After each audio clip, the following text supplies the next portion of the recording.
Do you know what it's like to be working towards your vision and to share it with someone so close to you, and yet the response is one of skepticism and doubt?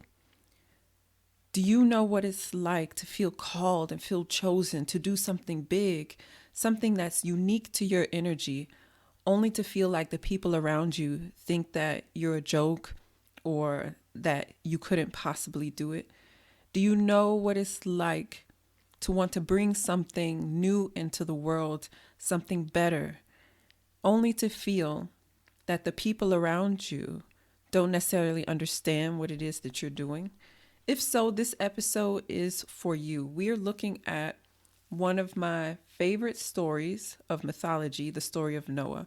To understand what it means to move forward with your vision despite feeling ridiculed, despite feeling that the whole world doesn't get what you're doing. So, in this episode, we're going to look at some ideas of how you can persevere even when the noise around you is a bit loud, even when you feel like it's not just the noise of the doubt without, it's also the noise of the doubt within. We are going to focus today on building your arc. My name is Khadija and I am your hero coach. I teach people how to awaken the superhero within. I've always loved superheroes, even when I was a child, because they know how to turn pain into power. They know how to access difficult challenges and turn it into purpose. And it's not about being perfect, and it's not about rescuing everyone around you. It's about giving this experience that you have here on earth and the challenges you experience meaning by taking that wisdom, using it for yourself, and sharing it with others. So you know, perhaps the story of the Great Flood. The world was corrupt and in a disarray, and God felt like there needs to be a new beginning. Does this sound familiar? Does it maybe even resonate you in the times today that there's just so much disarray, so much chaos? In this story, God chooses to start over. But before doing so, there's a message given to a man who has quite a big family, who was seen as being innocent in the eyes of God with regards to this corruption. Now, don't misunderstand me. In the story, Noah was far from perfect, which I love. I love that often the chosen ones are the ones who are super messy, the ones who they don't necessarily have it all together, because Lord knows I resonate with that. So, no, it wasn't about being perfect, but it was about being willing, and Noah was willing. So when he got the message from God, Noah, build an ark, a flood is coming, he went to work. And the oral story goes that he was heavily ridiculed, that he was made fun of. It was supposed to be a drought, and this guy's talking about the rains are coming, protect yourselves, and he's preparing an enormous boat with a roof, that is meant to house every species of animal. And everyone around him is like, this dude is off his rocker. And maybe you guys have experienced this on your path. You've been given a vision, and perhaps you feel like that creative force within, or God, the universe, has said to you, listen, your people are coming. Get ready, prepare. And maybe the people around you are like, are you sure? You don't seem like you're ready for this, or you don't seem like you're an expert in XYZ. That's pretty much what Noah was going through. Building his ark according to the vision that had been given to him. And in the entire time of his building, simply trusting that by being obedient to this calling, he was doing what is for the highest, greatest good for himself and for his family. And when the flood came, Noah was in an incredible position of power, because in that sense, he had power over life and death. And he was able to save himself, save his family, save the animals, and repopulate the earth. Like, that's pretty boss. So where in your life do you feel like you've been given an incredible vision? You've been given a great idea. You've been given a great desire or a great passion. and you feel ready to bring it to life, but you feel like the voices of the naysayers are just too loud, then allow me in this podcast and beyond to help you to quiet those voices without and to increase the volume of the voice within. Because that voice is the voice of the creator. The creative force lives within you. And often, and this is also how we see it in astrology, where your passion lies, where your great desires lie, that is often how your soul is communicating to you what it wants to create and what it wants to bring into the world. And it's not always going to be something new or something that hasn't been seen before. Some of you are being called to also improve what's here, to level up, to raise the vibration. So how can you do that when the evidence isn't here yet? Because let's think of it as a metaphor. The Great Flood in itself was present in a lot of mythologies, including the Epic of Gilgamesh. So this story has been incredibly important for multiple cultures and even for us over time, because Noah has become like this symbol for doing it despite criticism and not worrying about what other people think. So the first idea we can work with is Noah wasn't perfect. It's not about being enough. A lot of spiritual teachers, intuitive entrepreneurs, empathic people who are pursuing positions of power sometimes get caught up in this imposter syndrome and this feeling of I'm not good enough, I'm not worthy. What is constantly mirrored back in these stories as well as in life is that it's not about being good enough. It's about being willing. It's not about being good enough. So if you're asking yourself, am I worthy? Worthiness is inherent. It's given to you already because you're an emanation of the God force. The question is, are you willing? Are you willing to answer the call? Some of you may be familiar with Joseph Campbell's Hero with 1,000 Faces, where he outlines the journey of the hero. And the journey of the hero always begins in the hero's ordinary world, where you can just see the basic life of the hero. And then there's a disruption in that world where the hero realizes things cannot continue as they have been thus far. There needs to be a change. And that is the call. The hero is called. And the question is, when you are called, will you acquiesce or will you be bold and move forward? Often, the hero, and this is not just in Joseph Campbell's Hero with 1,000 Faces, but it's also in Plato's Allegory of the Cave. Often, when people are called to leave the familiar, they end up getting caught up in the fear of leaving their comfort zone. So if you've experienced that, this feeling like, I know I'm being called, but I'm hesitating, it's okay. It's normal. It's a part of the adventure. It's a part of the journey. If it wasn't a bit scary, it wouldn't be fun, So the first idea is to think of yourself as a protagonist in the story of a hero's journey or a heroine's journey, and to understand that these characters are never perfect. They're afraid, they're too small, they're too big, they're too young, just think about some of your favorite heroes. They're always the underdog. They're always the one who has the least amount of resources, the least amount of visible potential. Look at Harry Potter. He had nothing. He had no one. He had experienced great loss. So give yourself the opportunity to sit with yourself and think about, where am I holding myself back because I'm basing my choice to move forward on worthiness as opposed to on willingness? Because worthiness is inherent. You are worthy. That question is already answered. The question that still remains is, are you willing? The second idea that we can look at is, what do you want to be known for? What do you want your legacy to be? Because when Noah was building the ark, he wasn't just building it for himself. He was building it for his family. He was building it for the animals. And his calling wasn't just to rescue, it was also to regenerate and repopulate the earth. So in your legacy, what is it that you want to take on the ark with you so that when that blank slate appears, you can begin to sow your seed. What message is it that you always want to preach or teach? And one way I help my clients understand what have I come here to do, what is it that I want to teach, is I always ask them, what is it that makes you extremely angry? Because anger can be an incredible teacher, and it's something you don't want to get stuck in because it can become an incredible poison as well. But if you think about what is it that upsets me, what is it that causes me pain, often there is the spot where we have incredible potential to turn that pain into purpose.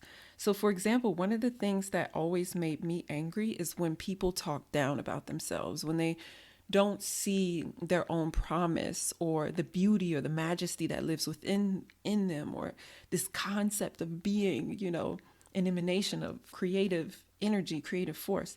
And so what has come of my establishing my business, Eat Your Moon, is I help people to awaken that energy within, to identify it, to awaken it, but also to make it practical and strategic by starting to build a new life and a business.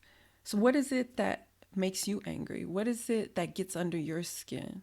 Because often there's potential in that, and it can help you identify what the legacy is that you would like to leave behind, or what it is that you would like to be known for. And the ark that you're building will be the container for that legacy. It will be the container for your message. Make sure to take some time to note down what it is that you want to be known for, because this is going to be a part of your why. And as you may have heard before, your why is contributing to your motivation. It's what is helping you to connect more to discipline, to sit down, and to getting what it is finished that you started, that you begin. So just to review, the first idea is to understand that you are the protagonist, you are the hero in your story. And you have not only the opportunity, but also the responsibility of taking on self-leadership and creating the most beautiful and exciting story for yourself that you possibly can. In the second idea, you're building a legacy based on the injustice that you've come here to heal, the thing that is the thorn in your side where you want to bring more relief, more power, more presence.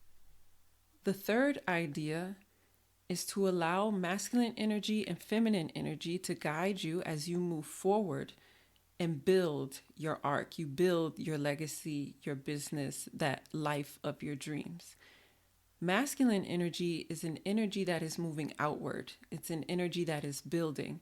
Feminine energy is an energy of receptivity, of trust and faith, and also of rest, giving the self permission to pull back out of autopilot so that the self can see any changes that needs to be made. So when you're balancing masculine energy and feminine energy, you're taking action based on your intuition, and you're doing it fully grounded in faith.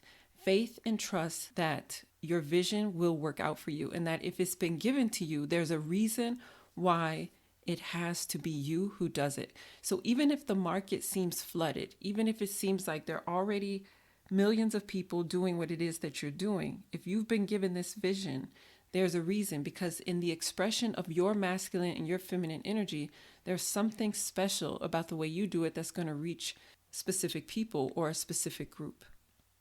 If it is meant for you, it will work out for you.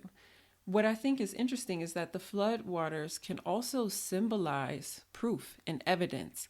So as Noah was building and being ridiculed, eventually the flood waters came, and that was the proof, that was the evidence.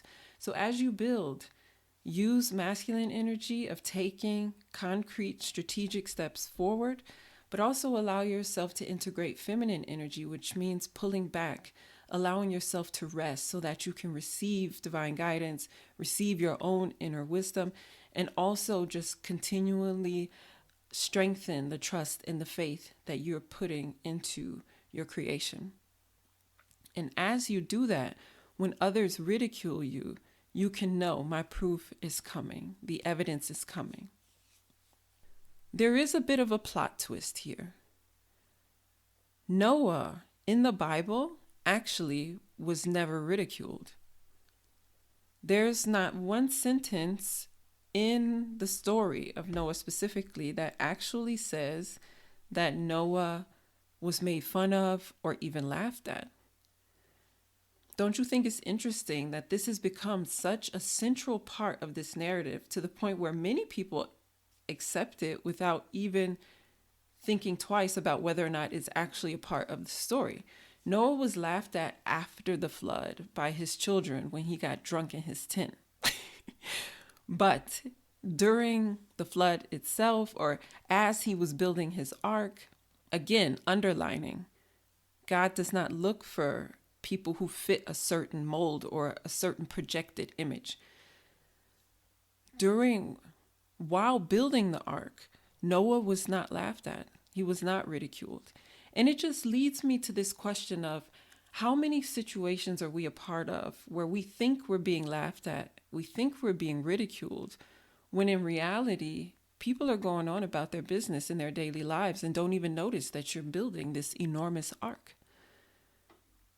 So I bring that up just to give you an opportunity to reflect on, where are there genuinely shadows that I need to avoid, and where are we projecting shadows where there need not be any?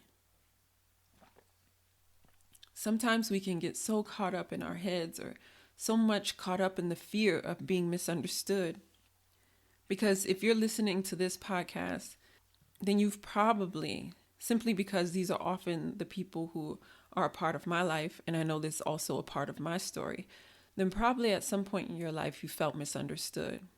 You felt like people didn't understand you, or perhaps you said something in the intention to share wisdom or to address an injustice, and it was perhaps taken out of proportion, or there were heavy consequences.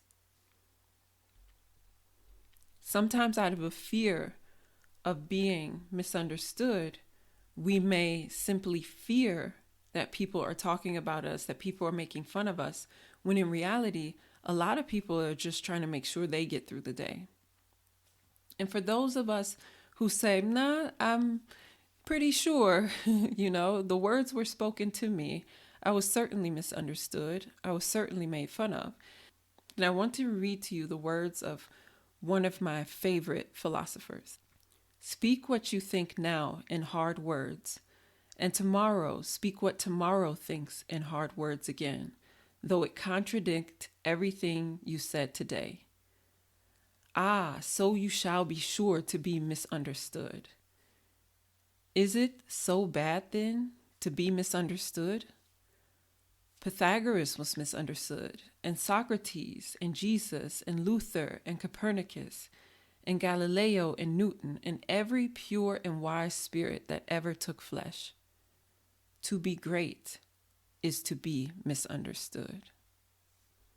I think that's an incredible, powerful quote. And although he lists a lot of males to underline his example, I do feel like it has the opportunity to speak to all of us. To be great is to be misunderstood. So as you go this path and you are called to build your ark, do not despair. And if you feel like people misunderstand you, then remember, being misunderstood has the potential to be a sign of greatness. So as usual, I would like to give you an affirmation and a reflection question to cement what it is that we embrace today.